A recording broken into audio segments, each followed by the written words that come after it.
አሚሃ ለውስተ ይሁዳ ይጎዩ ውስተ አድባር። በዚያን ጊዜ በይሁዳ ያሉ ሰዎች ወደ ተራሮች ይሸሻሉ። የማቴዎስ ወንጌል ምዕራፍ 24 ቁጥር 16 ላይ የምናገኘው ኃይለ ቃል ነው። በዚያን ጊዜ በይሁዳ ያሉ ወደ ተራሮች ይሸሻሉ። ለመያዝ እንዲመቻችሁ ሶስተኛ ልድገምላችሁ። በዚያን ጊዜ በይሁዳ ያሉ ወደ ተራሮች ይሸሻሉ። ጌታችን የተናገረው ነው። ምን ጊዜ ነው ይሄ? የማቴዎስ ወንጌል ምዕራፍ 24 ቁጥር 16 ምን ጊዜ? በየት ጊዜ? ይሁዳ ምንድን ነው? ያን ጊዜ የተባለ ምን አይነት ጊዜ ነው? ወደ ተራራ መሸሽ ምንድን ነው የሚለውን ሶስቷን ትርጉም ብቻ ነው የምነግራችሁ። ያን ጊዜ እስኪ ያን ጊዜ በሉ። በይሁዳ ያሉ ወደ ተራሮች ምን ይላሉ? ይሸሻሉ። የማቴዎስ ወንጌል ምዕራፍ 4 ቁጥር 16 ይህንን ቃል የተናገረው መድኃኒታችን ኢየሱስ ክርስቶስ ነው። ዛሬ ቀኑ ማን ነው? ደብረ ዘይት ይባላል። በደብረ ዘይት የተናገረው ቃል ነው። ደብረ ዘይት የተባለ ለምንድን ነው የዛሬው ቀን የሚለውን ስንነጋገር ጌታችን መድኃኒታችን ኢየሱስ ክርስቶስ መቅደስ ውስጥ ሲያስተምር ነበረ። መቅደሱ የብሉይ ኪዳን የኦሪት መቅደስ ነው። በዚያ በሚያስተምርበት ጊዜ ሕዝቡም ካህናቱም አልሰማው አሉ። ሕዝቡም በደል እየበደሉ አላዳምጠው አሉ። ካህናቱም ለጥቅማቸው እየጓጉ ሕይወት ሳይኖራቸው ሕይወት ያላቸው መስለው የማይጸልዩ ሳይሆኑ ጸሎተኛ መስለው የሕዝቡን እንጀራ እየበሉ ክርስቶስ ትክክለኛ ሕግ ቢያስተምራቸው ቅናት አድሮባቸው ጌታችን መድኃኒታችን ኢየሱስ ክርስቶስን አላዳምጠው አሉ። ነዋ ኩሉ ዓለም ተለወድሬሁ ዓለም ሁሉ ተከተለው፣ እኛን የጾም ቆሎ የፋሲካ ዶሮ ማን ያመጣልናል? ሰው ሁሉ የእሱ ተማሪ ሆነ ብለው በቅናት ተመቅኝተው አላዳምጠው ሲሉ ከቤተ መቅደስ ወጥቶ ወደ ተራራ ሄደ ይላል። አልሰማው ሲሉ ወጥቶ ሄደ። ወወፂኦ እግዚ ኢየሱስ እምቤተ መቅደስ ወረ። ጌታችን መድኃኒታችን ኢየሱስ ክርስቶስ ከቤተ መቅደስ ወጥቶ ሄደ። ካልሰማችሁኝ እንግዲህ ምን አደርጋለሁ ብሎ ከቤተ መቅደስ ወጣ። ወጥቶ ሲሄድም ሂዶ በገዛ መቅደሱ በገዛ ቤተ ክርስቲያኑ በገዛ ካህናቱ በገዛ ሕዝቡ የሚያዳምጠው ስለጠፋ ተራራ ላይ ወደ ለመስበክ ወደ ተራራ ሄደ። ከቤተ መቅደስ የሚሰማው ሲያጣም 3 ጸጋ ይዞባቸው ወጣ ይላል። ሀብተ መንግስት፣ ሀብተ ክህነት፣ ሀብተ ትንቢት። እነዚህን 3ቱን ይዞባቸው ወጣ። ሀብተ መንግስት፣ ሀብተ ክህነት፣ እንደገና ደግሞ ሀብተ ትንቢት። ሀብተ ትንቢት ማለት ሀብተ መምህራን ነው። ሀብተ ክህነት ማለት የካህናት ጸጋ ነው። ሀብተ መንግስት ማለት ድሃ ተበደለ ፍርድ ጎደለ የሚል ቅን ዳኛ የሚገኝበት በሀብተ መንፈስ ቅዱስ የሚገኝ ቅባ መንግስት ማለት ነው። ስለዚህ ክርስቶስ አይሁድ አልሰማው ሲሉ 3 ጸጋ ነሳቸው። የክህነት ጸጋ፣ የመምህርነት ጸጋና የመንግስት ጸጋ። ሕዝብና ካህናት ተባብረው እግዚአብሔርን የማይሰሙ በደለኞች ሲሆኑ እግዚአብሔር ለአንድ ሀገር የሚያሳጣው 3ቱን ነው። የክህነት ጸጋ ያሳጣል ማለት አንደኛ በቁሙ ካህናት እንዲሞቱ እንዲጠፉ እንዲሰደዱ ያደርግና ለሕዝቡ ክህነት ይነሰዋል። ሁለተኛ ደግሞ ካህናት ቢኖሩም በክህነታቸው ሕዝብ እንዳይጠቅሙ ያደርጋል። ከክህነቱ ላይ ኃይሉን ያነሰዋል። ሱቅ ላይ በሚሸጠው መስቀልና በእኔ እጅ ላይ ባለው መስቀል መካከል ልዩነት አለው። ያም መስቀል ነው የመስቀል ነው። ልዩነቱ በእኔ እጅ ሲሆን እኔ ላይ ያለው ክህነት መስቀሉ ኃይል እንዲያደርግ ያደርገዋል። ታዲያ ተመልከቱ፣ ኃይሉ የሚገኘው ከክህነቱ ጋር ነው። ክህነቱ ሲደበዝዝ ግን መስቀሉ ቢያሳልሙበትም ቢዳስሱበትም የማይፈውስ አጋንንትን የማያባርር ምስጢር የማይገልጥ ከእግዚአብሔር ጋር የማያስታርቅ ይሆናል። መስቀሉ ተለውጦ ሳይሆን በሰዎች ላይ ያደረው ጸጋ ስለተነሳ ማለት ነው። ስለዚህ እግዚአብሔር ሀብተ ክህነትን ሲነሳ በዚያ መስቀል በዚያ ክህነት የተባረከው ትዳር አይባረክም። በዚያ መስቀል ወይም በዚያ ክህነት የተባረከው እንጀራም ተበልቶ አያጠግብም። ቢጠገብ እንኳን ለሆድ ቁርጠት ለራስ ፍልጠት እየሆነ ያሰቃያል ማለት ነው። የእህል ኃይል ይጠፋል ማለት ነው። ሀብተ ክህነትን ከአይሁድ አጠፋ። ሀብተ መንግስትንም ሲያጠፋ መንግስታቸው ጠፍቶ የዳዊትን መንግስት አነሳባቸውና ራሱ እጅ ስላደረጋቸው በ70 ዓመተ ምህረት ጥጦስ የሚባል የሮም ንጉሥ መጥቶ ኢየሩሳሌምን አፍርሶ መቅደሱንም ደምስሶ መንግስታቸውንም አፍልሶ እነሱንም አሰድዶ ወስዷቸዋል። ሀብተ መምህራን ጠፍቶ ዛሬም ባይሁድ እስራኤል ሀገር ብትሄዱ መምህር የለም፣ ትንቢትም የለም፣ ታቦቲቱም ኢትዮጵያ መታለች፣ መስዋዕትም የለም፣ መቅደሱም የለም፣ ተፈቷል። ስለዚህ ክርስቶስ አልሰማ ሲሉት ሶስት ጸጋ ያሳጣል፣ መንግስትን፣ ክህነትንና መምህርነትን። እግዚአብሔር እንድንሰማውና ሶስቱን ጸጋዎች እንዳይነሳን ቅዱስ ፈቃዱ ይሁንልን። ይህንን ነጥቋቸው ሄደ። ያንን ለማን ሰጥቶታል ስትሉ የተከበራችሁ የእግዚአብሔር ቤተሰቦች፣ ያንን ክርስቶስ ለቤተ ክርስቲያን ሰጥቷታል። እንከሰ ብኩርና ወአኮ ለአይሁድ አላ ለነ። ከዚህ በኋላ ልጅነት፣ ሀብተ ትንቢት፣ ሀብተ ክህነት፣ ሀብተ መንግስት ለቤተ ክርስቲያን ተሰጥቷል። አይሁድ ተመልከቱ ምን ይላል? ሐረገ ወይን ተተክለ በኢየሩሳሌም፣ በኢየሩሳሌም የወይን ሐረግ ተተከለ፣ መስቀል ነው።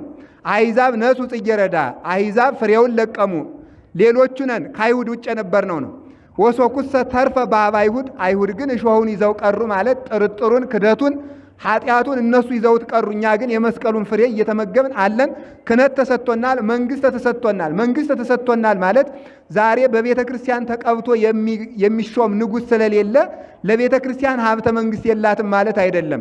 የቤተ ክርስቲያን ሀብተ መንግስቷ የማይሻር ዘላለማዊ መንግስት ነው። መንግስተ ሰማያትን መውረስ ነው። የዚህ ዓለም መንግስት ይሻራል፣ የሰማይ መንግስት ግን አያልፍም። የሁሉ ክርስቲያን የሰማይ ንጉሥ ነው። ነገስታት አድርጎ መርጦናል ክርስቶስ። በምን? በልጅነት ሹሞናል።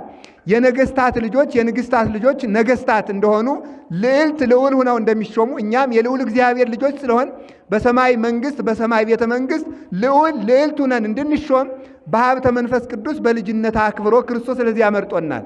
ከዚያ ሂዶ ጌታችን ኢየሱስ ክርስቶስ በደብረ ዘይት ተራራ ተቀመጠ።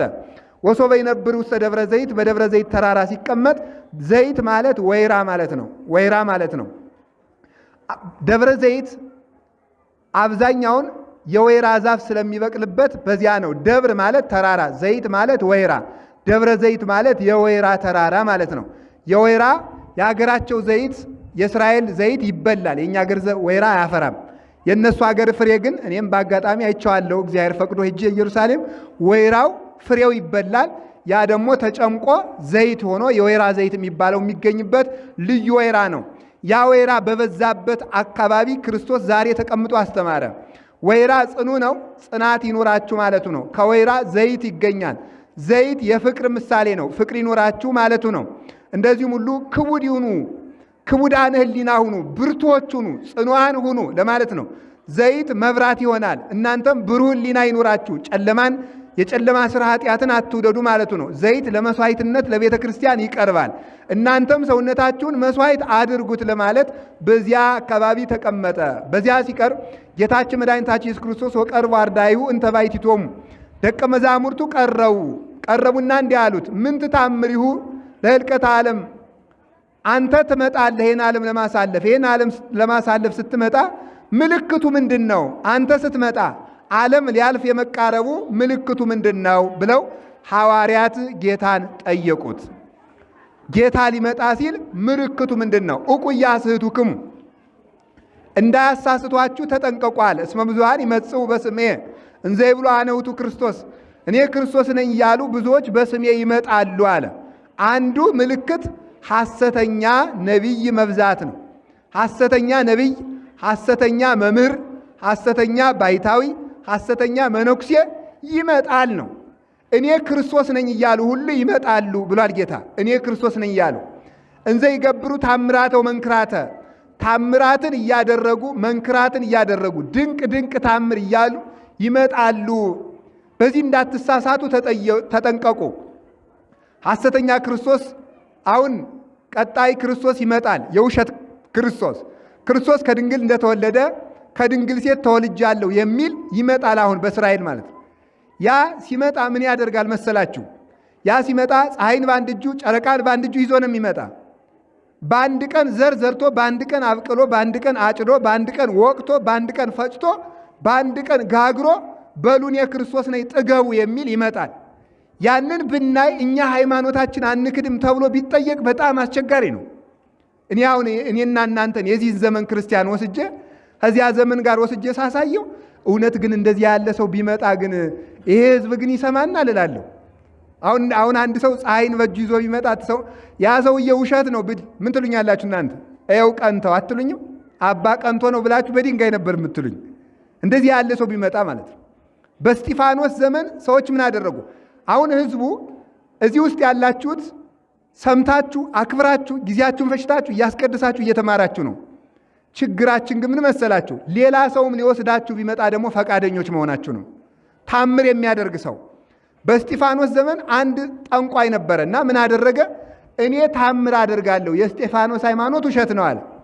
ምን ታደርጋለህ ሲባል በሬውን በጆሮው እፍ ሲለው በሬው ከሁለት ተሰነጠቀ። ከሁለት ሲሰነጠቅ አሃ አምላክ ይሄ ነው ብለው ጠንቋዩን ተከተሉ ሰዎቹ።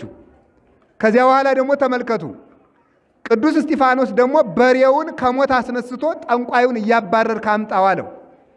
እያባረረ ሲያመጣው ደግሞ አይ አምላክ የእስጢፋኖስ አምላክ ነው ብለው ደግሞ እንደገና ወደዚህ ተለወጡ ማለት ነው። ስለዚህ ታምራት ይደረጋል። ሐሰተኞች ነቢያት ይመጣሉ። አሁን ብትሰሙ በጣም ድንቅ ትላላችሁ። በስልክ ክርስቶስን የሚያናግሩ ሰዎች መጥተዋል። እንግዲህ እግዚአብሔር ያሳያችሁ። ለኢየሱስ ልደውልላችሁ ነው የሚሉ ነቢያትን የሚሉ መጥተዋል። አይታችሁ እንደሆነ ማለት ነው። ደውለው ሄሎ ኢየሱስ የሚሉ ነቢያት ኢትዮጵያ ውስጥ አሉ። እንግዲህ እግዚአብሔር ያሳያችሁ። ከክርስቶስ ጋር ፎቶ ተነስቼ የሚሉም አሉ። ከክርስቶስ ጋር ዱላ ገጥማለሁ የሚሉም አሉ። እንደዚህ ያሉ የመጡበት ዘመን ነው። እንደዚህ ሲመጣ እንደዚህ ያለ ነቢይ ሲመጣ እግር ተነስቶ ራስ ሲሆን ራስ እግር ሲሆን ያን ጊዜ ዘመኑ እንደደረሰ ወቁታል። ዛሬ ሁሉ መምህር ነው፣ ሁሉ ነቢይ ነው፣ ሁሉ አዋቂ ነው፣ ሁሉ ፈዋሽ ነው። የት ተማርክ የሚለው የለ፣ ማን አስተማረ የሚለው የለ፣ ስንት ዓመት ጸለይክ የሚለው የለ፣ ስንት ዓመት ዋሻ ውስጥ ኖርክ የሚለው የለ፣ ስንት ዓመት ደከምክ የሚለው የለ፣ ክህነት ማን ሰጠህ የሚለው የለ፣ መምህሮች እነማን ናቸው የሚለው የለ፣ ምን የለ። ዝም ብሎ የሚከተል የዋህ ሕዝብ ስላለ፣ በገፍ የሚያጨበጭብ ሕዝብ ስላለ ሁሉ ቅዱስ፣ ሁሉ ነቢይ፣ ሁሉ ባይታዊ ሆኗል። እንደዚህ ያለ ዘመን ሲመጣ ተጠንቀቁ፣ እንዳያስቷችሁ ተጠንቀቁ። እግዚአብሔር ከክፉ ነገር ይጠብቀን። ወገኖቼ ታምር የሚያሳይ ሰው ታምር የክርስትና ማስረጃ አይደለም። በስመ አብ ወወልድ ወመንፈስ ቅዱስ በሉ እስኪ አንድ ጊዜ ሁላችሁ። በቅድስት ሥላሴ እንዘ አአምን ወእትማሐፀን እክህደት ከሰይጣን በቅድመ ዛቲ እመየ ቅድስት ቤተ ክርስቲያን እንተ ይእቲ ስምዕየ ማርያም ጽዮን ለዓለማ። ምን ማለት? ሰይጣን ሆይ በቤተ ክርስቲያን ፊት ቁሜ ክድሃለሁ በሉት። ለዚህም ምስክሬ ማርያም ናት በሉ። ለክርስቲያኖች ትልቁ ታምራቸው ምንድናት? እመቤታችን ናት። ታምር ማለት ምልክት ነው። ታምር ማለት ምልክት ነው። ምልክት ደግሞ ድንግል ማርያም ናት። ምንድነው ያለ? ትንቢተ ኢሳይያስ ምዕራፍ 7 ቁጥር 14 ላይ ወናው ይውበክሙ እግዚአብሔር ትእምርተ፣ እግዚአብሔር ራሱ ምልክት ይሰጣቸዋል። እግዚአብሔር ለሃይማኖታችሁ ምልክት ይሰጣቸዋል። ወናው ድንግል ትጸንስ ወትወልድ ወልደ፣ እነሆ ድንግል በድንግልና ትጸንሳለች በድንግልናም ትወልዳለች። ምልክታችሁ በቃ ይህች ናት። ትንቢተ ኢሳይያስ ምዕራፍ 7 ቁጥር 14 ለእምነታችሁ ምልክት፣ ለድነታችሁ ምልክት፣ ለመንግሥተ ሰማያት መግባት ምልክት እናታችን ድንግል ማርያም ናት። ምልክት እግዚአብሔር የሰጠን ምልክት አንድ መስቀል፣ አንድ ድንግል ማርያም፣ አንድ ቤተ ክርስቲያን፣ እነዚህ ናቸው። ከዚህ ውጭ ታምር የሚፈልግ ክርስቲያን ዘማዊ ነው ተብሎ ተነግሯል። ጌታችን ኢየሱስ ክርስቶስ በማቴዎስ ወንጌል ምዕራፍ 13 ላይ ታምር አድራጊዎችን ለሚከተሉ እንዲህ ብሎ መልሷል። አንተ መምህር ነኝ ትላለህ፣ አምላክ ነኝ ትላለህ፣ ጌታ ነኝ ትላለህ፣ ምን ምልክት ታሳየናለህ ተብሎ ተጠየቀ። ሲጠየቅ ይሄን ነበር የመለሰ። እንዲህ ብሎ መለሰ። ምን ብሎ? ትውልድ እሉት ወግፍቲት ወዘማዊት ትምህርተ ተሐስስ። ዘማዊና አመንዝራ ትውልድ ምልክትን ይፈልጋል። ወትምህርት ሰይቱ ሀባ ዘይንመለ ትምህርተ ዮናስ ነቢይ። ምልክት ግን ከዮናስ ነቢይ በቀር አይሰጣትም። ወከመ ነበረ ዮናስ ነቢይ ውስተ ከርሰ አንበሪ ሰሉሰ ለታተ ወሰሉሰ ለያሌ ከማሁ ሀለወ ለወልደ እጓለ እመሕያው ይንበር ውስተ ከርሰ ምድር ሰሉሰ ለታተ ወሰሉሰ ለያሌ። ዮናስ በመቃብር 3 ቀን 3 ሌሊት እንደቆየ ክርስቶስም 3 ቀን 3 ሌሊት በመቃብር ይቆያል። ምልክት ፈልጋችሁ የምታምኑ ከሆነ ምልክት አልሰጣችሁም ብሎ ጌታ ተናግሯል። አንዱ ምልክት በታምራት ሕዝብ የሚሰበስቡ፣ በታምራት የሚያጠምቁ፣ በታምራት አጋንንት የሚያስጮሁ፣ ሕዝብ እንፈውሳለን የሚሉ የሐሰት መምህራን ይበዛሉ፣ በዚያ ጊዜ ተጠንቀቁ። አንድ ምልክት በሉ፣ አንድ ምልክት በሉ እንጂ። ሁለተኛ ምልክት ደግሞ ምንድን ነው? ሁለተኛ ምልክት ደግሞ ምንድን ነው? ወብዙሃን ያህልውም ሃይማኖቶሙ፣ ብዙ ሰዎች ከሃይማኖታቸው ይነዋወጻሉ፣ ይክዳሉ። መከራ ፈርተው እርቧቸው ብዙ ሰዎች ሃይማኖታቸውን ይክዳሉ። አሁን በጣም ጥቂት ፐርሰንት ነው በዓለም ላይ ክርስትና ያለ። ምን አልቋል። ይህንን ነግሮናል። ብዙ ሰዎች ሃይማኖታቸውን ይክዳሉ፣ ይናወጻሉ። እምነት ይጠፋል በሰው ልጆች ላይ። ግማሹ በጥንቆላ፣ ግማሹ በክደት፣ ግማሹ በጦርነት፣ ግማሹ በረሃብ፣ ግማሹ በችግር ሰዎች እምነታቸውን ይክዳሉ። ሁለት ምልክት በሉ እንጂ። ይሄው ኦርቶዶክስ አሁን እየተሰደደች ነው፣ እየተሰደበች ነው፣ እየተገፋች ነው። ቤተ ክርስቲያንን ማዋረድ እንደ ስልጣኔ የሚቆጠርበት ጊዜ መጥቷል። ፖለቲከኛውም የሚጀምር ቤተ ክርስቲያንን በማዋረድ ነው። ሁሉም ፍልስፍና የሚጀመረው ቤተ ክርስቲያንን በመስደብ ነው። አሁን ኢትዮጵያ ውስጥ ኢትዮጵያዊ ፈላስፋ የሚባል አለ። አንድ ማን ነው የሚባለው? ዘርዓ ያዕቆብ የሚባል ፈላስፋ ነው። አፄ ዘርዓ ያዕቆብ አይደለም፣ ሌላ ነው። ፈላስፋ፣ ኢትዮጵያዊ ፈላስፋ ተብሎ እየተደነቀ ነው በዓለም ላይ ሁሉ። ሀተታ ዘርዓ ያዕቆብ የሚል መጽሐፍ ጽፏል። ይሄ ሰውዬ ፈላስፋ ተብሏል፣ ግን ከኦርቶዶክስ አፈንግጦ የወጣ ከሃዲ ነው እና የመሰለውን እምነት ወይም የመሰለውን ሐሳብ ሳይፈራ ያራመደ ምንድነው ተብሎ ከሃይማኖት በማፈንገጡ እንደ ፍልስፍና ተቆጥሯል። አሁን ከቤተ ክርስቲያን መውጣት ምን ተብሏል? ፍልስፍና ተብሎ እየተቆጠረ ነው። ብዙዎች ሃይማኖታቸውን ይክዳሉ። ሁለት ምልክት። ሶስተኛ ትሴኩስ ፍቅር እምብዝሃ መጻ፣ ከአመፅ ብዛት የተነሳ ፍቅር ትቀዘቅዛለች። ሶስት ምልክት። እስቲ ፍቅር ትቀዘቅዛለች በሉ። አሁን ፍቅር ምንድን ነው? የባልና የሚስት ፍቅር አለ። የእናትና የአባት የልጅ ፍቅር አለ። ሁለት የባልንጀራ ፍቅር አለ። ሶስት የሰውና የእግዚአብሔር ፍቅር አለ። አራት ይሄ ሁሉ የለም። የእናትና አባትና እናት በልጆች ዘንድ አይወደድም። እንዲያውም አሁን ምን አይነት ትውልድ መጥቷል? እናትና አባቴ ለራሳቸው ተጋብተው ወለዱኝ እንጂ ለእኔ ምን አድርገውልኛል የሚል መጥቷል። ለራሳቸው ስለተጋቡ በአጋጣሚ ነው የተወለድኩ የሚል ትውልድ መጥቶላቸዋል። ሰለጠንኩ የሚል የሰየጠነ ትውልድ ማለት ነው። ሰይጣንናን ገንዘቡ ያደረገ መጽሐፍ ግን የሚለው ምንድን ነው መሰላችሁ? ኢትርሳ ሕማማ ላመትከ፣ የእናትህን ምጥ አትርሳ፣ የአባትህንም ውጣ ውረድ አትርሳ። ለመገኘትህ ምክንያት እነሱ ናቸውና፣ ብትሾም የተሾምከው እነሱ ስለወለዱህ ነው። ብታውቅ ያወቅክ እነሱ ስለወለዱ ነው። ስለወለዱ ብቻ አይደለም፣ ስላሳደጉህም ጭምር ነው። ስላስተማሩም ጭምር ነው። ተዋርደው እንድትከብር ስላደረጉህ፣ አጥተው እንድታገኝ ስላደረጉህ፣ ዝቅ ብለው ከፍት እንድትል ስላደረጉህ፣ ሳይማሩ ስላስተማሩህ፣ ዋሽተው አንተ እውነተኛ እንድትሆን ስላደረጉህ፣ ተበድረው አሳድገው አንተ ሀብታም እንድትሆን ስላደረጉህ፣ ጎስቁለው አንተ እንዲያምርብህ ስላደረጉ ነው። የእናትህን ምጧን፣ የእናትህን ሐዘኗን፣ የአባትህንም ውጣ ውረዱን አትርሳ። እስመ መርገመ አብ ይሰሩ መሰረተ። ተመልከቱ። እስመ መርገመ አብ ይሰብር አጽመ፣ የአባት እርግማን አጥንት ይሰብራል። ወመርገመ እም ይሰሩ መሰረተ፣ የእናት እርግማን ደግሞ መሰረት ይነቅላል።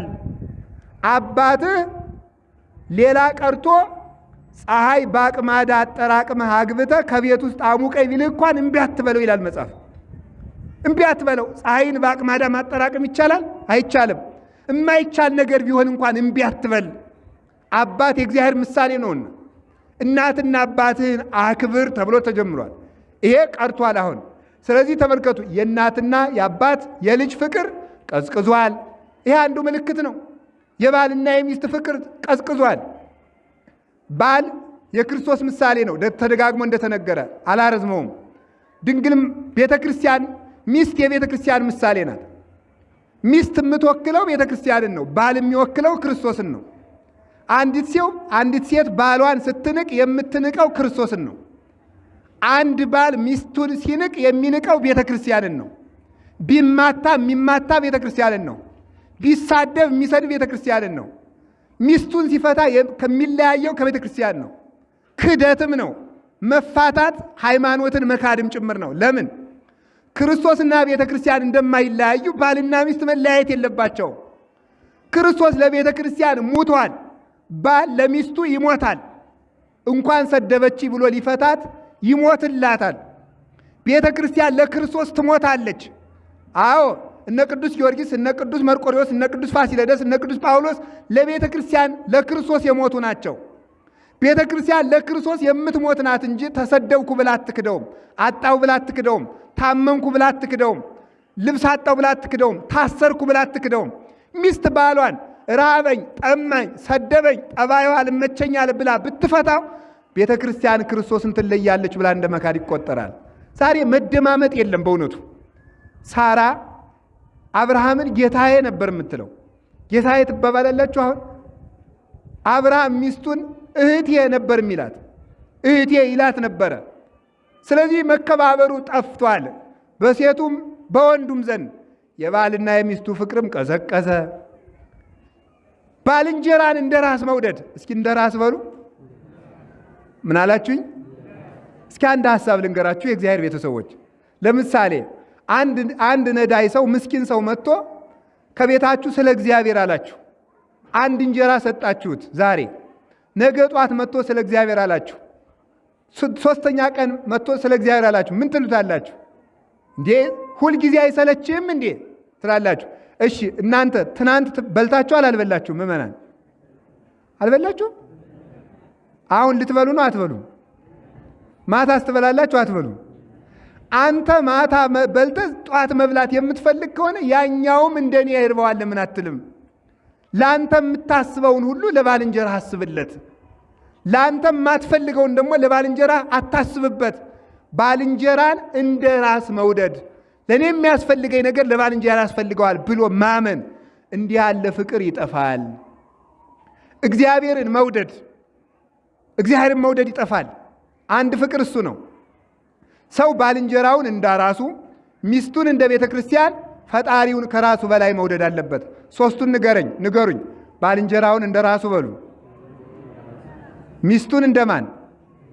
እንደ ቤተ ክርስቲያን። አምላኩንሳ ከራሱ በላይ መውደድ አለበት። ከኛ ይልቅ ለማን መደላት አለበት? ለእግዚአብሔር። ማንኛውም አንድ ቀለል ያለ ምሳሌ ልመስልላችሁ። ለምሳሌ አሁን ወጣቶች ጸጉራችሁን አታሳድጉ ወንዶች ይባላል። አልላጭም የምትሉት ለምንድን ነው? ከክርስቶስ ይልቅ ጸጉሬን እወደዋለሁ ማለት ነው። ትርጉሙ እኮ እንደዚያ እኮ ነው። አታድርጉ የተባለን ነገር ማድረግ፣ ክርስቶስ ይሄን አይወድም ተብሎ እምቢ ብሎ ማድረግ፣ አይ ከእግዚአብሔር የሚሻለኝ የራሴ ነገር ነው ማለት ነው። ከእግዚአብሔር የበለጠብን ነገር ሁሉ ጣዖት ነው። ለምን አይናችን አይሆንም? ለምን ጆሮአችን አይሆንም? ለምን እግራችን አይሆንም? ለምን ኩላሊታችን አይሆንም? ከእግዚአብሔር ከበለጠ ጣዖት ነው። ከእግዚአብሔር ከበለጠ እግዚአብሔር ጹሙ ብለን ከበላን ከእግዚአብሔር ይልቅ እንጀራ ይሻለናል ማለት ነው። እግዚአብሔር ሌሊት ተነስታችሁ ጸልዩ ብለን ከተኛን ከእግዚአብሔር እንቅልፌ ይሻለኛል ማለት ነው። እግዚአብሔር ስጥ ብሎን አልሰጥም ካልን ከእግዚአብሔር ይልቅ እንጀራ ይሻለኛል ማለት ነው። ይሄ ነው ችግራችን። ስለዚህ ፍቅር ስትቀዘቅዝ ዘመኑ መድረሱን እወቁት። ፍቅሩን ያድለን እግዚአብሔር። በሉ እንጂ ህዝብ በህዝብ ላይ ይነሳል። እስኪ በሉ ህዝብ በህዝብ ላይ በሉ። ምን አላችሁኝ? አልተነሳም? አሁን ጎንደር ነው ያለን። ተመልከቱ። አማራና ቅማንት የሚባል የለም አለ። ትግሬና አማራ የሚባል የለም። ትግሬና ኦሮሞ፣ አማራና ኦሮሞ የሚባል አለ የለም? ንገር። ለምን ትፈራላችሁ? በሉ እንጂ። ስለዚህ ጌታ ምን አለ? ህዝብ በሉ እንጂ። በምን ላይ ይነሳል? በህዝብ ላይ ይነሳል። የዛ ጊዜ ዘመኑ መድረሱን ወቁት።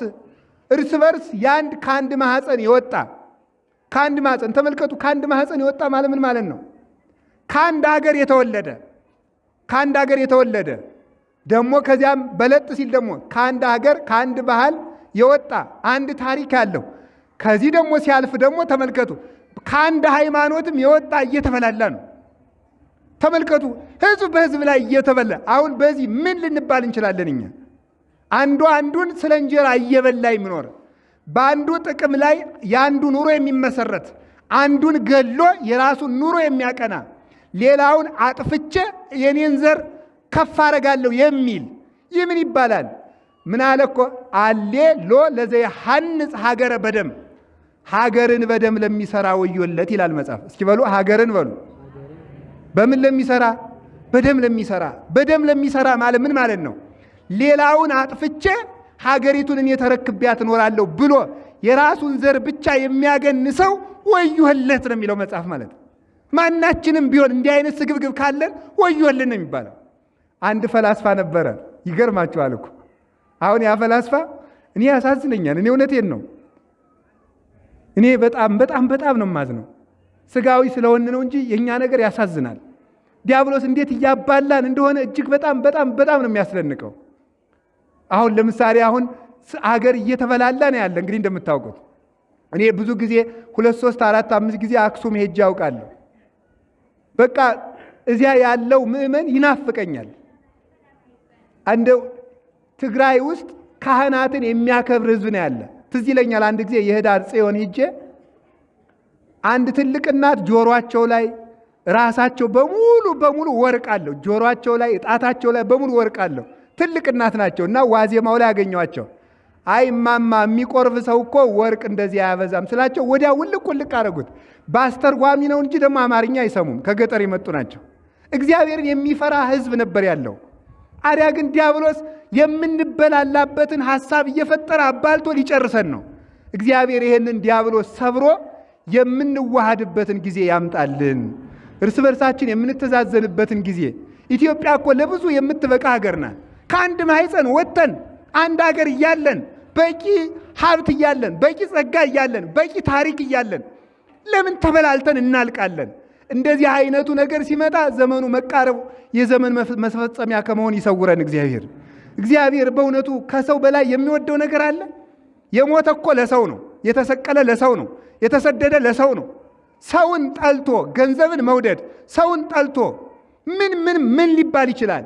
የምታየውን ሰው ሳትወድ እግዚአብሔርን የታይተው ተወደዋለህ ነው የሚለው መጽሐፍ። ስለዚህ ወገኖቼ እንብሰልና እንድንበላላ የሚያደርግ አጀንዳ እየፈጠረ በየዘመኑ ሆዳም አጀንዳ እያዘጋጀ እየሰጠ ከወገኖቻችን ጋርም አባልቶ ሊጨርሰን ነው። እነዚያንም ክፉ ሐሳብ እንደው ይላል አሌ ሎሙ ለለይ ጽሑፉ መጽሐፈ እኩየ ክፉ መጽሐፍ ለሚጽፉ ሰዎች ወየላቸው ሲበሉ ምናል በሞት ይበሉ። ክፉ መጽሐፍ ለሚጽፉ ሰዎች በሉ ትንቢተ ኢሳይያስ ምዕራፍ 5 ላይ ክፉ መጽሐፍ የሚጽፉ ማለት ምን ማለት ነው? ህዝብ የሚያባላ አጀንዳ የሚያረቁ ተሰብስበው የፖለቲካ አጀንዳ ሊሆን ይችላል። ዘርን ከዘር የሚለይ ሀገር የሚያጠፋ ትውልድ ከራሱ ይልቅ ለሌላው እንዳያስብ የሚያደርግ አልጠግብ ባይ እንዲሆን ሌላውን ገድዬ እኖራለሁ እንዲል የሚያደርግ ሐሳብ የሚቀርጹ ወዮላቸው። ግን እግዚአብሔር የእነዚህን ሰዎች ምክር መሻሩ አይቀርም። ጠቢብ ውእቱ ዘያረስ ምክረ መካሪያን፣ የመካሪዎችን ጥበብ የሚያስረሳ እግዚአብሔር ነው። አሁንም እግዚአብሔር ይሻርልን። መንግስት በመንግስት ላይ ይነሳል። እስኪ በሉ መንግስት በምን ላይ ይነሳል? ይሄን ማብራራት ይጠበቅብኛል። እንዳው አሁን ሰሞኑን በዓለም ላይ ብዙ ጦርነት አለ አይደለም? ለምሳሌ ማንና ማን ነው አሁን ጦርነት ያለ? ሩሲያና ማን? ዩክሬን አሉ። ከዛ ሩሲያን የሚደግፉ ሰዎች አሉ፣ ዩክሬንን የሚደግፉ ሰዎች አሉ አይደለም? ይሄው መንግስት በመንግስት ላይ ይነሳል። ተመልከቱ፣ መንግስተ ሮም በመንግስተ ይሁዳ ማለት ነው። ለጊዜው ግን መንግስት ከመንግስት ይጣላል፣ ሁሉም በራሱ ይፋጃል። በዚያ ጊዜ ዘመኑ መድረሱን ወቁ።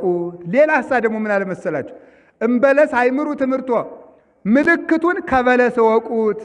በለስ ማለት ምን ማለት? በለስ የተባለች ኃጢአት ናት። ከበለስ ምልክቱን ወቁት ማለት በለስ ቅጠሉ ሰፋፊ ነው። ኃጢአት ሰፍቶ ስታዩ ዘመኑ መድረሱን ወቁት። ምን ሰፍቶ ስታዩ? አሁን ኃጢአት ያልሰፋበት ቦታ አለ? እኔ ላይም ኃጢአት ሰፍኖብኝ ነው ያለ። መነኮሳትም ኃጢአተኞች ነን። ገዳምም ኃጢአት በስቶበታል። ዘረኝነት ገዳም ላይ ሞልጭ ብሎ ገብቷል። መባላት ነው በቃ። ስታዩ ገዳም ላይ ራሱ መበላላት፣ የዚህ ሀገር መነኩሴ እየተባለ መጋደል ተጀምሯል። ገዳም ላይም ዘረኝነት፣ ትዳሩም ዘረኝነት፣ ቤተ ክህነቱም ክፋት፣ ሕግ እናስከብራለን የሚሉ ደግሞ የቤተ መንግስት ሰዎችም ብዙዎቹ ደግሞ ራሳቸው ሌቦች። ስለዚህ ተመልከቱ፣ ኃጢአት ያልሰፈነበት ቦታ ሲፈልጉና ንገሩኝ። በገዳም ነው? ኧረ ሞልቷል በጥፍ። ከመቅደስ ነው? ኧረ ሞልቷል። ከካህናት ሰፈርም ከኛም ሰፈር ሞልቷል። የት ነው የሌለ? እስቲ ኃጢአት ያልነገሰበት የት ነው? ከቤተ ክህነት ነው? ሞልቶ። በጳጳሳት ነው? ሞልቶ። በጉቦ። እግዚአብሔር ግን አባቶቻችንን ከመንቀፍ ይሰውረን። አሜን በሉ እንጂ። ይሄ ሲበዛ ምልክቱ መድረሱን ወቁት። አንድም በለስ ሲበሏት ምን ትላለች አለ? ለጊዜው ተጣፍጥና ኋላ ትኮመዝዛለች ይላል። ትኮመዝዛለች። ኃጢአትም ለጊዜው ሲሰሯት ጫው ትላለች፣ ትጣፍጣለች።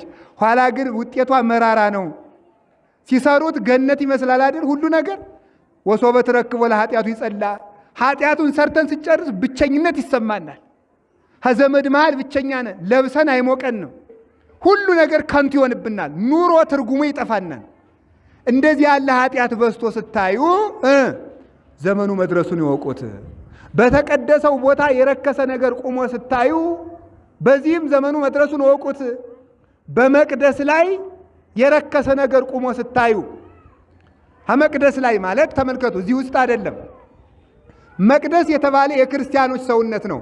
በክርስቲያኖች ሰውነት ላይ እርኩሰት ሰልጥኖባቸው፣ ዘፈን ሰልጥኖባቸው፣ ክፋት ሰልጥኖባቸው፣ ጥንቆላ ሰልጥኖባቸው ስታዩ ዘመኑ መድረሱን ወቁት። በሉ እንግዲህ አዲያ ምን እናድርግ? በሉ እንጂ በሉ ንገሩኝ። አይሰማኝም። ጨምሩ። አሁን ለዚች መፍትሄ ብቻ ልናገርና አላሰናብታችሁ። እንግዲህ ዘመኑ ደርሷል። ጌታ የሚመጣበት ዘመን ምልክቱ ይሄ ነው ተብሏል። ከተነገረው ምልክት ያልተደረገ ነገር የለም። ታዲያ ዘመኑ ከደረሰ ምን እናድርግ ካለ የዚያን ጊዜ በሉ በይሁዳ ያሉ ወደ ተራሮች ምን ይበሉ? መጨረሻው ቃል ጠፋችሁ? ይሸሻሉ በሉ እንጂ። በጣም ጥሩ። ይሁዳ ማለት ታማኝ ማለት ነው። አይሁድ ማለት ታማኞች ማለት ነው። አሁን ዛሬ አይሁድ እነማን ናቸው ከተባለች ክርስቲያኖች ነን። አይሁድ የነሱ አይሁድ ጌታን ሲክዱ ቀርቶባቸዋል። አሁን እኛ አይሁድ ነን። አይሁድ ማለት አማኝ ማለት ነው። ቃሉ ሲተረጎም አማኞች ማለት ነው። በይሁዳ ያሉ ማለት በሃይማኖት ያሉ ማለት ነው። በዚህ ወቅት አሁን ሁሉም ምልክት የደረሰበት ወቅት ነው። አሁን በዚህ ወቅት ያለን ክርስቲያኖች ምን እናድርግ ብለን ብንጠይቀው መፍትሄ ሲነግረን ጌታ ወደ ተራሮች ሽሹ። ተራራ ምንድን ነው? ወደ ተራራ መሸሽ ምንድን ነው? ተራራ ረድኤተ እግዚአብሔር። እስኪ በሉ ወደ ተራራ ሽሹ። የዚያ ጊዜ ማለት ወደ ረድኤተ እግዚአብሔር ተጠጉ። ብቸኛው መፍትሄ በእንደዚህ ያለ ዘመን እግዚአብሔር ነው። ከእግዚአብሔር ተጠጉ። በምንድን ነው የምንጠጋ? በመጸለይ ሁልጊዜ አዘውትሮ እግዚአብሔርን አስፈቅዳችሁ ውጡ። ማለዳ ሳትጸልዩ አትውጡ፣ ሳትጸልዩ አትተኙ፣ ሳትጸልዩ አትብሉ። የገዛችሁትን ዕቃ ሳትጸልዩ አትጠቀሙበት። እንግዳ ሰው እንኳን ወደ ቤታችሁ ቢመጣ ሳታማትቡ አትሳሳሙ። አቡነ ዘበሰማያት ሳትደግሙ ከሰው ጋር አትገናኙ። ጸልዩ። ረድኤተ እግዚአብሔርን ጥግ አድርጉ። በወጣም ብገባም መጠጊያ አንተ ነህ ብሉ። እግዚአብሔርን ተጠጉት። ከቤቱ አትውጡ። ቤተ እግዚአብሔር ሳንመጣ መዋል የለብንም በፍጹም። ከቤተ ክርስቲያን የሚያስወጣ ሰይጣን ሊገለን ያሰበ ሰይጣን ነው። ስለዚህ ቤተ ክርስቲያን ሳትገቡ ከኋላችሁ ሊያጠፋችሁ አስቧል ማለት ነው። ረድኤተ እግዚአብሔርን ጥግ ማድረግ፣ ከሱ መጠጋት። በምን እንጠጋ? በንስሐ እንጠጋ። በምን እንጠጋ? ቤተ ክርስቲያን በመምጣት። በምን እንጠጋ? በጸሎት። በምን እንጠጋ? በቁርባን። በምን እንጠጋ? ንጹሕ በመሆን። እግዚአብሔር ንጹሕ ነገር ይወዳልና ንጹሕ ነገር ወዳለበት ስለሚመጣ ክፋታችን ስናቆም እግዚአብሔር ወደኛ ይጠጋል። እግዚአብሔር ከኛ ጋር ሲሆን ደግሞ ዓለም እናሸንፈዋለን። ወደ ተራራ ሁለት ተራራ እየጠቀለልኩ ነው። አጭር ደቂቃ ነው የሚቀረኝ። ተራራ ድንግል ማርያም በሉ። ተራራይቱ ማናት? ወደ እመቤታችን መሸሽ ነው። ወደ ተራራ መሸሽ ማለት ወደ ድንግል ማርያም መሸሽ ነው። ውዳሴ ማርያም ሳትደግሙ አትዋሉ። በደንብ አድርጋችሁ ደግሞ እመኑባት። ማምላክን በደንብ አድርጋችሁ ማመን ማለት ምን ማለት ነው? በቃ እኔ ከእመቤታችን ተጠግቼ ምንም የምሆነው የለም የሚል ልብ ይኖራችሁ። እሷ ትጠብቀኛለች። ውዳሴ ማርያም በፍጹም ሳትጸልዩ መዋል የለባችሁም። ከእሷ ለምንድን ነው ወደ እሷ የምንጠጋው? በእሷ ተራራነት ክርስቶስ ስላለ ነው። ክርስቶስ ከእሷ አለ። ወደ ተራራው ሲሄዱ በዚያ ያለውን ንጉሥ እንደሚያገኙት ወደ እመቤታችን ሲሄድ በዚያ ክርስቶስ እናገኘዋለን። ስለዚህ ከእመቤታችን ተጠግቶ መከራ ማለፍ ይቻላል። አባ ጊዮርጊስ እንዲህ ይላል፣ ኦ ድንግል ማርያም ዘበብራይስጢ ማርያም፣ በብራይስጥ ማርያም የምትባይ ድንግል ማርያም ሆይ ለመኮነ ሰማይ መድሄ ወምድርኒ ማህረጸ እመኒ ተጣበቁ ለሐሪጾቴ ምን ተንከ ይረስዩኒ ለማንቲ ምስሌ። ሰማይ መች ምድር ወፍጮ ብትሆን ከዚያ መካከል አጣብቀው ቢፈጩኝ አንቺ ከኔ ጋር ከሆንሽ ምንም አልሆንም ይላል። ስለዚህ እመቤታችን በደንብ በጸሎቷ በረዴቷ ተማመኑባት። አምላክ አድርጋችሁ መኑባት ማለታችን አይደለም። አምልኳት ማለት አይደለም። ከእናትነቷ ተጠጉ፣ ልጇን በሷ ታገኙታላችሁ። የማቴዎስ ወንጌል ምዕራፍ 2 ላይ ቅዱስ ዮሴፍን ቅዱስ ገብርኤል እንዲህ ነው ያለው፣ ተንስ ወንሳ ሕፃነ ወእሞ ወጉዬ ውስተ ብሔረ ግብፅ፣ እናቱንና ልጁን ይዘ ሽሽ ይላል። እስኪ በሉ እናቱንና ልጁን በላችሁ። ይዘ ምን በል። የትም ቦታ ስንወጣ ማንንና ማንን ይዛችሁ ሂዱ አለ?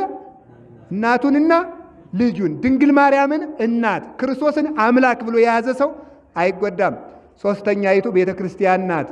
ቤተ ክርስቲያን በሉ እስቲ በሉ እንጂ። ቤተ ክርስቲያን ላይ መጠጋት ተመልከቱ። ቤተ ክርስቲያን ላይ የተጠጋ ሰው የክርስቶስ ተራራ ናት። በዚህ ነቢያት አሉ፣ በዚህ ሐዋርያት አሉ፣ በዚህ ሰማዕታት አሉ፣ በዚህ ደናግላል። አሁን እነዚህ ምን ይመስሏቸዋል? እነዚህ ምኖች ናቸው? እነዚህ ምሰሶዎች ጣራውን ለመደገፍ የቆሙ ናቸው? አይደሉም። እነዚህ ነቢያት ናቸው። እነማን ናቸው? ነቢያት ናቸው። ለምንድነው ነቢያት የተባሉት? ከቤተ መቅደሱ ውጭ ናቸው። ነቢያት ከክርስቶስ ዘመን ስላልደረሱ ውጭ ሆነው ስለተመለከቱ እነዚህ ነቢያት እንደሚወክሉት። ይህንን ስትስሙ የሆነ ሲሚንቶ እንደምትስሙ ማሰብ የለባችሁም። እነዚህ ነቢያት ናቸው። በሩ የቤተ ክርስቲያኑ በር አብ ወልድ መንፈስ ቅዱስ ናቸው።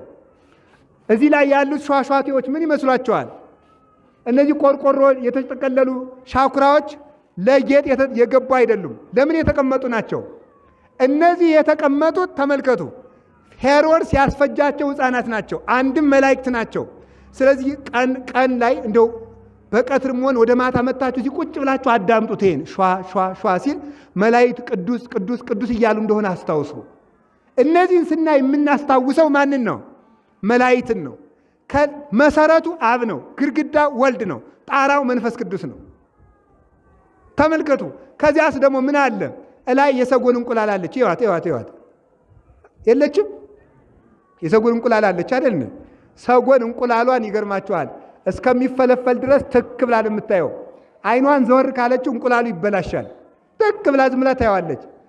ጥሬ ልትለቅም ከሄደች ወንዱ ሰጎን ተተክቶ ይጠብቅላታል እና እስከሚፈለፈል ድረስ አይኗን አትለያቸውም። ከዚያ በኋላ ከውስጥ ሆነው ጫጩቶቹ ለመፈልፈል ሲደርሱ ድምፅ ያሰሟታል። ከዚያ በኋላ ቅርፍቱን ትቀፈቅፍና ታወጣቸዋለች። ጫጩት የተባለ እኛ ነን። ቅርፍት የተባለ ኃጢአት ነው። አይኑን ከኛ የማይለይ የተባለ እግዚአብሔር ነው። ከውስጥ ሁነን ድምፅ ስናሰማው ቀፍቅፎ ያወጣናል ማለት ከነ ኃጢአታችንም ቢሆን መተን ቤተ ክርስቲያን ውስጥ ማረን ይቅር በለን ስንለው ቅርፍታችንን አስወግዶ ይቅር ይለናል። ከቅርፍቱ ውስጥ እያለ ታየዋለች ማለት ከነ በደላችንም ቢሆን ማብላቱን ማጠጣቱን አልተወም። ነፋሱን ዛሬም ያነፍሳል፣ ዛሬም ፀሐይ ያወጣል፣ ዛሬም ያዘንባል፣ ዛሬም ያበቅላል፣ ዛሬም ያበላል።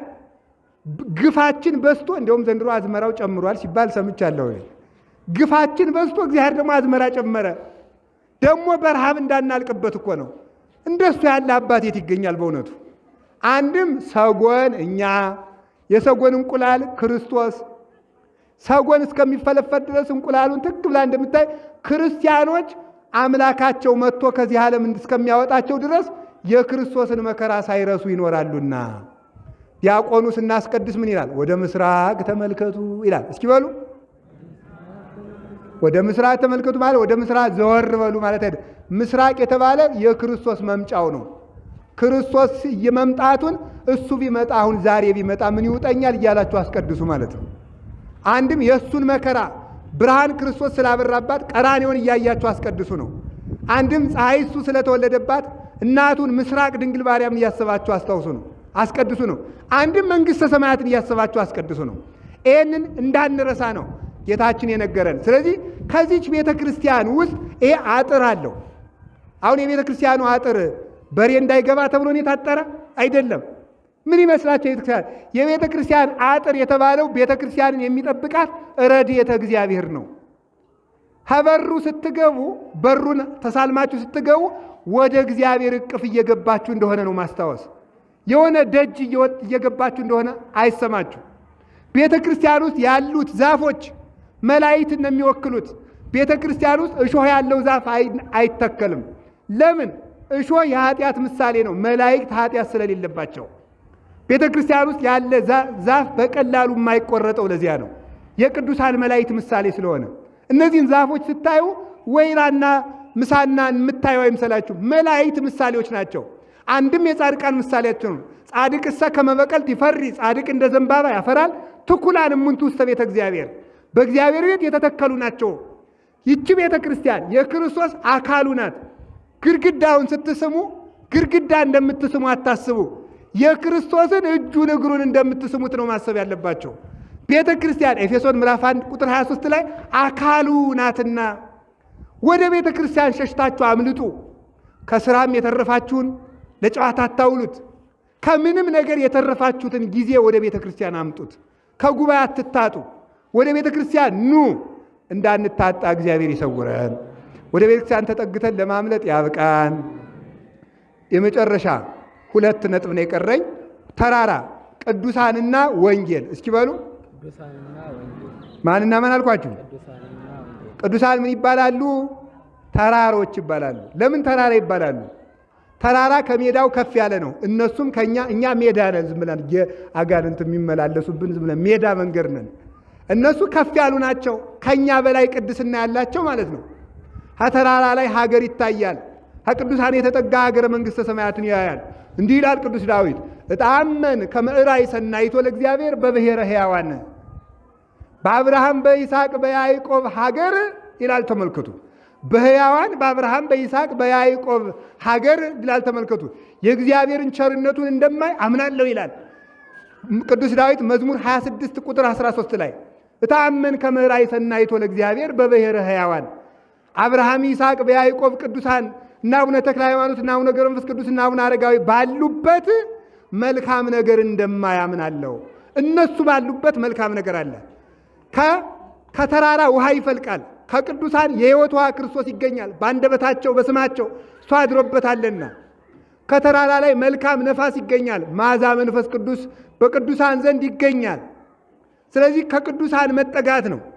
የኢትዮጵያ ቅዱሳን እኮ እኛ ዛሬ እያሳፈርናቸው ነው እንጂ አቡነ ሐራ ድንግል ታውቋቸዋላችሁ? ኢትዮጵያዊ ጻድቅ ናቸው።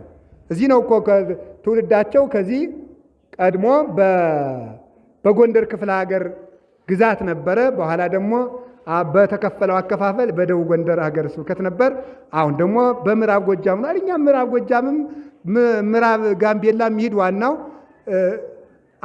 አቡነ ሐራ ድንግል አሉበት ብለን ማመናችን ነው። አይመስላችሁም? ስለዚህ አቡነ ሐራ ድንግል እዚህ አሉና አቡነ ሐራ ድንግል አንድ ቀን ነምር እያባረረ ሚዳቆን እያባረረ ሲል ሩጣ ከአቡነ ሐራ ድንግል የሙጥኝ አለች። እንዳትነካ አሉት። ሳይነካ አስቀሩ። አባቶቻችን እንኳን ለሰው ለሚዳቋ መጠጊያ ናቸው። ለእንስሳት ያዝናሉ።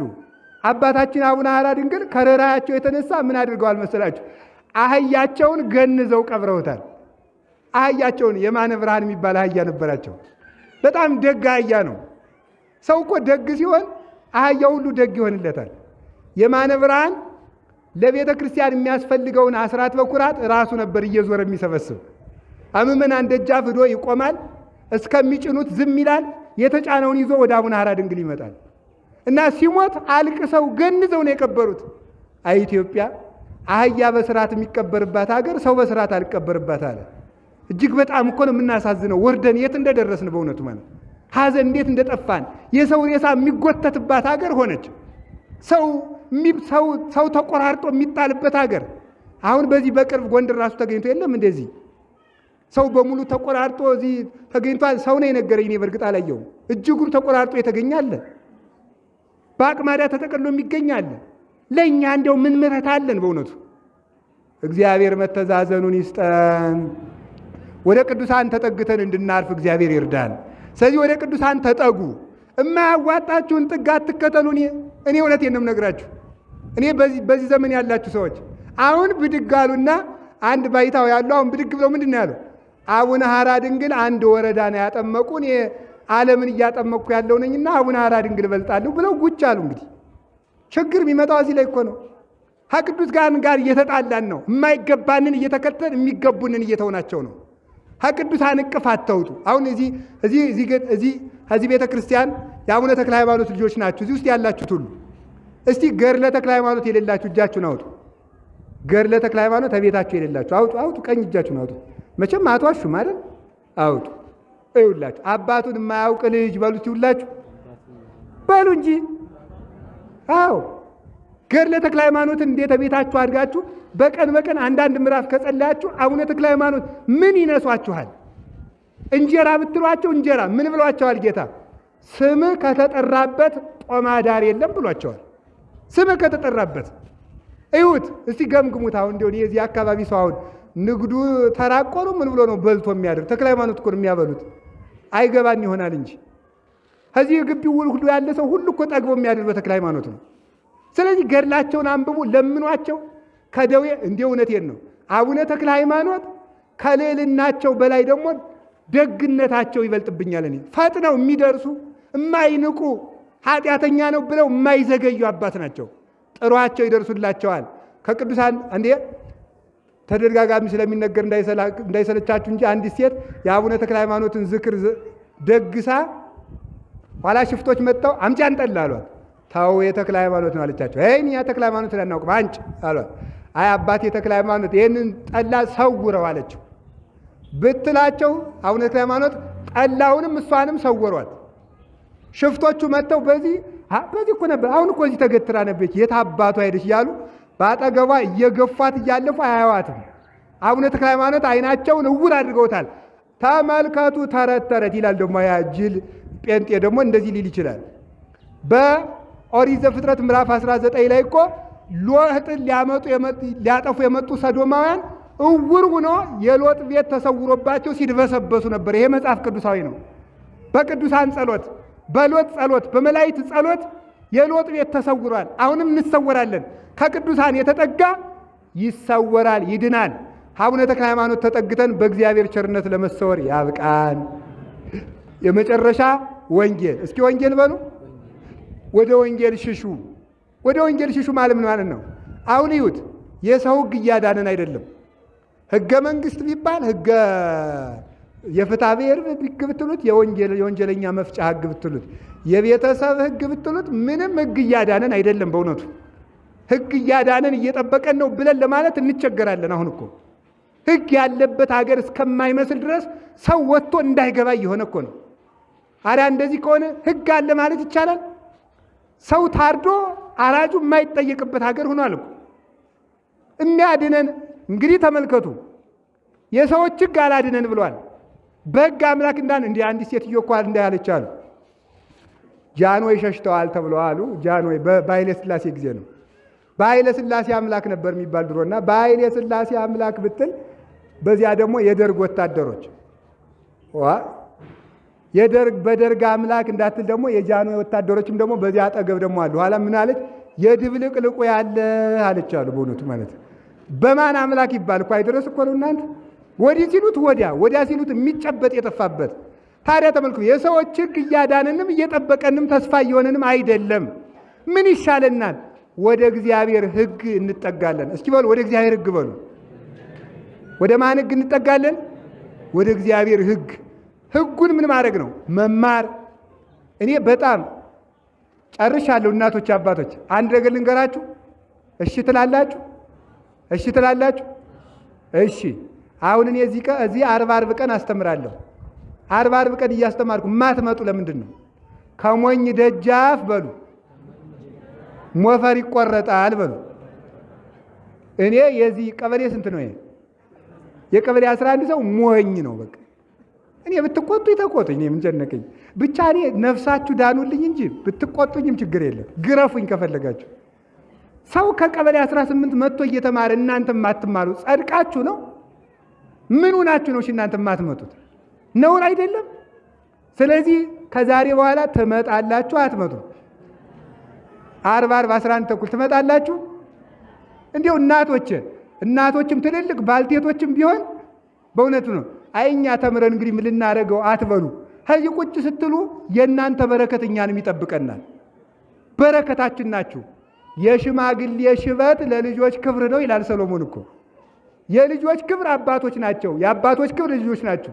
እና ኑ እንጂ ቤተክርስቲያን አብረን እንጠብቃት። ወደ ሕጉ ሽሹ። አንድ እናት አሉ አርጅተው ዝም ብለው ይማራሉ።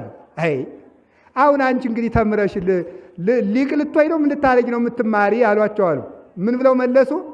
አይ እንግዲህ ተምሬ ሊቅ ባልሆንም ሞት መጥቶ ሲወስደኝ ምን ስታደርግ አገኛት ሲባል ስትማር ቢልልኝስ ጥሩ አይደል?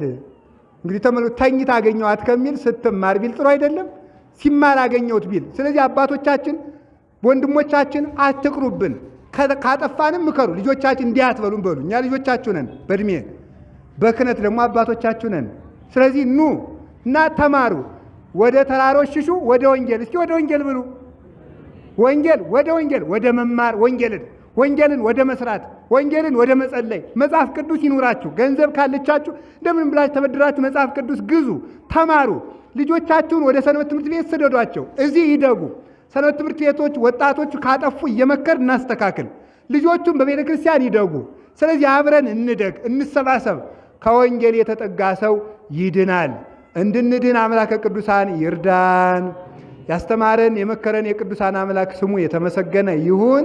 ቀጣዩን ደግሞ በማታው ጉባኤ ሌሎች መምህራንም ያስተምራሉ። መስቀል በአደባባይ ተገኝታችሁ ተማሩ። በሌላ ጊዜ ደግሞ ሌሎችን ርዕሶች እንማማራለን። ወስብሐት ለእግዚአብሔር ወለወላዲቱ ድንግል ወለመስቀሉ ክብር። ይቆየን። ኋላ አባታችን ይመርቋችኋል። ግን እንዲሁ ልመርቃችሁ ፈልጋለሁ። ፀሐዩን ታግሳችሁ እንደሰማችሁ ሁሉ እግዚአብሔር ከገሃነም ያድናችሁ። ጊዜ እንደሰጣችሁ እግዚአብሔር በጊዜ አይቸኩልባችሁ። ለእግዚአብሔር ጊዜ ሰጣችሁ እንደሰማችሁ ሁሉ እግዚአብሔር በመንግሥተ ሰማያት ያኖራችሁ። እግዚአብሔርን እንዳከበራችሁ ያክብራችሁ። የእግዚአብሔርን ቃል አክብራችሁ እንደሰማችሁ እግዚአብሔር ደግሞ ልመናችሁን ይስባችሁ። እግዚአብሔር ይስጥልኝ።